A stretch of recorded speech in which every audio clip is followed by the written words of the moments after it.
Let me go to you first. Sproles, you played with a lot of quarterbacks. Most notably, you played with Drew Brees. You know exactly what a franchise quarterback looks like, what they're supposed to look like.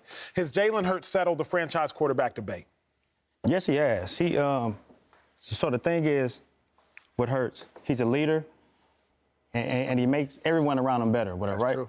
So some numbers with him versus Mahomes, whatever. Passing percentage, 68% of his passes to Mahomes, 66. Turnovers, Jalen Hurts, 5 turnovers to Mahomes, 8. So that should settle it. What's the most important attribute in your mind when you think about franchise quarterback? What's the one thing Drew Brees had that maybe Sam Bradford didn't have, that maybe another guy you played for didn't have? What's the most important attribute for a franchise Sam Bradford? That was tough. Ooh. He made everybody around him better. Got you. I'm here for it. Shady, Jalen Hurts settled the franchise quarterback debate. That Sam Bradford was tough, though, wasn't it? Oh, my God. But you know, like, seriously, in the huddle, he was just like, looking at him like, what, man? Harry, man, give me the ball. Give me the ball. Okay, I'm sorry. I couldn't imagine being in the huddle with Sam Bradford, though. Like, what are you doing? What's wrong with him? Give me the ball. Jalen Hurts settled the franchise quarterback debate. Absolutely. Like, what are we talking about? Listen, I don't lie. I was critical of Jalen Hurts. I really was. But then when you really now this year when you watch him, he's answering all the questions. He's throwing the ball well. He's running the ball. He's running the offense like a true leader, like a true general. Everything we asked for from him, he's delivering. He got this team playing at a high level, and not only on the offense, on the defense. Look at how everybody rattles behind him. They rally behind this dude. Defense, offense. So yes, I think the same thing that I seen in guys like Tom Brady. It's different levels, right? Tom is experienced, he's different up here. And also Patrick Mahomes. They get guys to believe in them. Tommy said it, Patrick said it, Jalen said it. I'm riding out with it, I believe it. And he got them boys in Philadelphia playing lights out 11-1 football. And, I mean, what else you got to do? What else you got to do? Joy, what else does he have to do? Has Jalen Hurts settled the debate? Well, if we just remove the fact that he plays for the Philadelphia Eagles, and they might mess this up, because that's kind of the, I mean, they might, right? Like, they might not, they might think that he's not the guy. That's not me saying it. Y'all the ones always talking about I Howie. never said that. Yes, you did. He said that. Y'all both talk about Howie. Don't even start. He might have We'll get to Howie. You know, We'll get to Howie. Howie gets a little Howie with the horns? Howie with the horns. If it wasn't the Philadelphia Eagles with Howie trying to figure this out, yes, absolutely. I was day one with Jalen Hurts. So I felt like this year was going to be his year. He stepped up in every single way. All the things that you mentioned about what goes into being a franchise quarterback is true. But for me, outside of obviously the talent and wins, what I watch for in a guy to see if he's ready to step up into that role is never getting too high or too low. It's one thing to have personality. It's obviously you want to be vocal, that kind of leader. But when things are going bad, no need to freak out. When things are good, no need to freak out. You have to be truly level-headed. Patrick Mahomes has a big personality. He's explosive, he's loud, but he's never panicking. Nope, he's always the same. And you see that. You see that in quarterbacks when things start to go badly, a panic moment. And I just don't ever see that with Jalen. Philadelphia is a hard place to win over. You got to be like that. And he is. He has the demeanor. He has the fan base. He has the locker room. He's winning games. He's poised. He's getting better. He's winning in different ways. I really don't know what else he has to do besides the postseason, which we'll find out. And I don't even know, I mean, obviously the expectations would be that they need to win a Super Bowl or get to a Super Bowl or go all the way through the playoffs. But if he wins multiple playoff games this postseason, what else is there that he needs to do? Yeah, I'm with that. What's fascinating to me is this. Obviously, you know Howie very well. He drafted you. You know Howie very well. He traded for you. I know Howie very well. He cut me. So we all know Howie incredible well. That's the general manager for the Philadelphia Eagles. Sproles, would you be a little hesitant to pay Jalen Hurts right now, knowing what has happened at the quarterback position in Philly?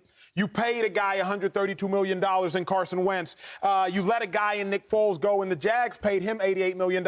He didn't end up panning out for the Jags. Okay, Nick. Would you be hesitant at all? You played a long time in the NFL. You went to 6 Pro Bowls, won a Super Bowl. Would you at all be hesitant to pay a quarterback, regardless of how well they're playing, prematurely? From the history of that in Philly, yes, I would be. But with Jalen Hurts, like, no. Shady? I don't think it's even a question, right? Because let's think about it for a second. So let's say you don't pay him. What do? What are we going to do? Philadelphia's not the city for that bull crap. We ain't playing all that. If they don't sign Jalen Hurts, it's going to be hell in Philadelphia. And and everybody loves Howie. That will flip in a heartbeat. So my thing is, like, what do you do? This guy's playing lights out. There's other teams that pay quarterbacks that's not that good. Should I name a few, or we already know? All right, so my thing is, and it's the market. In this game, right, no matter if I think he's good or not, the market is, listen, he's playing at an MVP high level right now. This quarterback is making this much. This quarterback's making this much. What are we going to do with him? You got to pay him, so it's just a matter of the timing. Joy, there's no fifth-year option because Jalen Hurts wasn't drafted in the first round. He's on his third year. Next year is his fourth year. You do not have to pay him at the end of the season, but you can if you want to. Yeah. Or you can just wait till the end of the fourth year and pay him. What would you do? Well, the question is this somebody that you're going to pay? That's what you have to address when you're looking at a quarterback. So if it's someone you're going to pay them early. Pay them early and pay them soon. If this is somebody who wants to stay in Philadelphia, they're happy with where they are, I'm assuming Jalen Hurts is, he's going to come to the table and understand what kind of contract needs to be signed. This is what happens with Patrick Mahomes. Now, I'm not saying give him a 10-year deal, but when you look at that actual deal, it looks crazy. Right? It's like $500 million. Mm-hmm. But it's actually a very team-friendly deal. Yeah, it is. So when you go and pay someone early, don't do what you did with Dak. That's why Dak's contract looked like that. They could have paid Dak early. They chose not to. Strategically, you want to pay somebody like Jalen Hurts early rather than late. For all the PR and the fan base and all that stuff, that can get messy as well. But from a business standpoint, if this is a guy you want to keep there, it's better to do the deal early. The number's only going up. When you look at a guy like Kyler Murray, when you look at a guy like Jared Goff, when you look at a guy like Carson Wentz, you could look around the league. There are some situations where, man, maybe I should have just let their contract end and then pay him, or at least pay him in the last year of their contract. A la Kyler Murray, Cardinals didn't have to pay him right now. They could have paid him in his fifth-year option. Yeah. No need to pay him prematurely. Could have took it. What the Ravens did, they let Joe Flacco win a Super Bowl, then they pay him. If you were the Eagles, do you pay him at the end of this year, or is it like, why wait? Why not just pay him next year in his fourth year? Because we're not in a rush. For the purposes of moving forward with your organization, GMs have to look 2 or 3 years down the road. They have to know what the money looks like 2 or 3 years down the road. Who do they need to be drafting? Who do they need to be trading for? What kind of money they're going to have for free agents? The earlier you get it done, the more that you can know what the next 3 to 5 years of your organization look like. And again, the number's only going to go up. Yeah. So get together, get a flexible deal that's not necessarily team-friendly. He's going to get paid regardless, but this isn't going to be his last deal either. He's a young player. Right. So to me, I'm always erring on the side of, if I know this guy is for real, I know the organization loves him, I know the teammates love him, I know the fan base loves him, I know he's a guy who carries himself as a franchise quarterback, and of course he's talented and wins, which obviously you would take Jalen Hurts over Jared Goff and Kyler Murray right now. Yeah, for sure. Then you want to get this done early. But you know what? Like, that's a good point. I didn't think of that because he doesn't have a fifth-year option because he wasn't a first-rounder. So if you wanted to, right, because they all playing for this. That's what they do. That's why they get all the big bucks. They playing for who they want to pay for, et cetera. Right. You could wait. You could, if you want to.